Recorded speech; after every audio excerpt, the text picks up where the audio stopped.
Assalamualaikum warahmatullahi wabarakatuh. Apa kabar anak-anak? Semoga selalu dalam keadaan sehat walafiat. Pada pembelajaran kali ini, sebelum kita mulai, marilah kita berdoa terlebih dahulu. Berdoa, mulai. Selesai. Hari ini kita akan melanjutkan tema 3, tokoh dan penemuan. Di subtema 3, ayo menjadi penemu pembelajaran 1. Mari kita mulai. Muatan pembelajarannya, yang pertama Bahasa Indonesia KD 3.2 dan 4.2, 2 IPS KD 3.2 dan 4.2, 3 IPA KD 3.4 dan 4.4. Tujuan pembelajaran Bahasa Indonesia yang pertama, siswa dapat membaca teks eksplanasi tentang B.J. Habibie sang penemu. 2. Siswa dapat menjawab pertanyaan dari teks yang dibaca. 3. Siswa dapat menemukan kosakata baku tidak baku dalam penggalan teks. 4. Siswa dapat mengetahui perbedaan kosakata baku dan tidak baku. Ayo kita membaca. B.J. Habibie sang penemu. Presiden ketiga Republik Indonesia Baharudin Yusuf Habibie lahir di Parepare, Sulawesi Selatan pada 25 Juni 1936. Habibie adalah anak keempat dari 8 bersaudara, pasangan Alwi Abdul Jalil Habibie dan R.A. Tuti Marini Puspowardoyo. Dari hasil pernikahannya dengan Hasri Ainun Habibie pada tanggal 12 Mei 1962, Habibie dikaruniai 2 orang putra, yaitu Ilham Akbar dan Tariq Kemal. Masa kecil Habibie dilalui bersama saudara-saudaranya di Parepare, Sulawesi Selatan. Sifat disiplin, cerdas, rasa ingin tahu, dan tegas berpegang pada prinsip telah ditunjukkan Habibie sejak kanak-kanak. Habibie yang punya kegemaran menunggang kuda ini harus kehilangan bapaknya yang meninggal dunia pada 3 September 1950 karena terkena serangan jantung.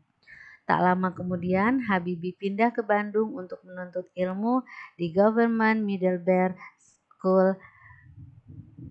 Di SMA, prestasi Habibie tampak menonjol karena kecerdasan yang dimiliki serta sikap disiplin dan tekun dalam belajar, terutama dalam pelajaran-pelajaran eksakta.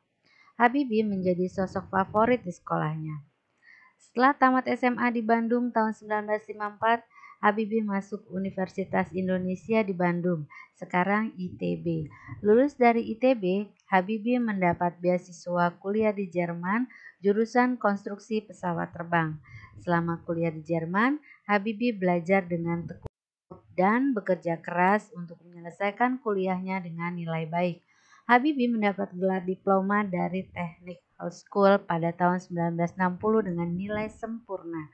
Di tempat yang sama, Habibie mendapatkan gelar doktor pada tahun 1965. Tahun 1967, Habibie menjadi profesor kehormatan atau guru besar di Institut Teknologi Bandung. Semua itu merupakan buah dari kerja kerasnya dan disiplin dalam belajar. Habibie kemudian bekerja di industri pesawat terbang Jerman. Habibie dipercaya menjadi vice president dalam perusahaan itu. Habibie dapat membuktikan bahwa dengan kerja keras dan sikap optimis, dia dapat berhasil dalam mencapai sesuatu. B.J. Habibie menghasilkan beberapa karya dari hasil penelitiannya. Sebagian karya tersebut adalah menghitung dan mendesain beberapa proyek pembuatan pesawat terbang. B.J. Habibie juga menemukan teori crack progression on random pada pesawat terbang atau lebih dikenal dengan faktor Habibie.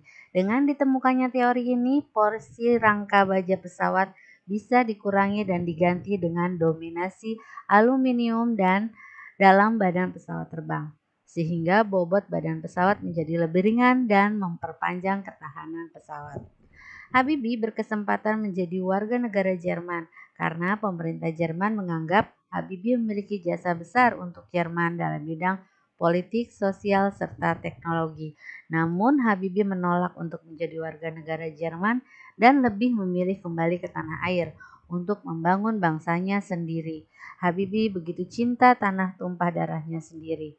Di Indonesia, Habibie menjabat Menteri Negara Ristek kepala BPPT selama 20 tahun, memimpin 10 perusahaan BUMN industri strategis, dipilih MPR menjadi Wakil Presiden RI dan disumpah oleh Ketua Mahkamah Agung menjadi Presiden RI menggantikan Soeharto.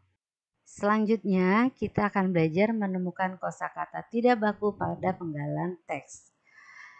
Thomas Alva Edison, Michael Faraday, dan B.J. Habibie adalah beberapa penemu yang jadi kebanggaan Radit.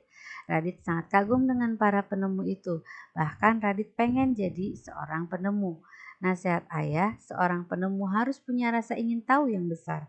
Penemu harus belajar dengan serius dan enggak gampang menyerah sampai menemukan jawaban dari rasa ingin tahunya. Makanya itu Radit mulai berubah sikapnya. Radit lebih rajin belajar, disiplin, manfaatin waktu, aktif baca buku, dan pengen tahu apa aja. Radit yakin bakal jadi seorang penemu kelak. Nah, dari teks penggalan di atas, ada beberapa kata-kata yang tidak baku. Puspa kasih tahu contohnya ya. Contoh pada paragraf pertama kata pengen. Pengen itu bukan kata baku, tapi seharusnya ingin. Maka dari teks yang ada, coba kalian cari lagi ada beberapa kata yang termasuk kata tidak baku. Selanjutnya kita menuju materi IPS. Tujuan pembelajarannya siswa dapat mengamati gambar dan membaca teks tentang peranan dan alat transportasi terhadap kegiatan ekonomi dengan seksama. Siswa dapat menjawab pertanyaan sesuai isi teks. Nah, pada gambar ini kita amati di situ ada gambar gedung-gedung, ada pesawat, lalu kita simak dulu teksnya. Membaca teks peranan dan alat transportasi terhadap kegiatan ekonomi. Pak Handi adalah pengusaha konveksi baju. Untuk membuat baju, Pak Handi membeli kain dari pabrik kain. Bahan baju dikirim dari pabrik kain dengan menggunakan truk.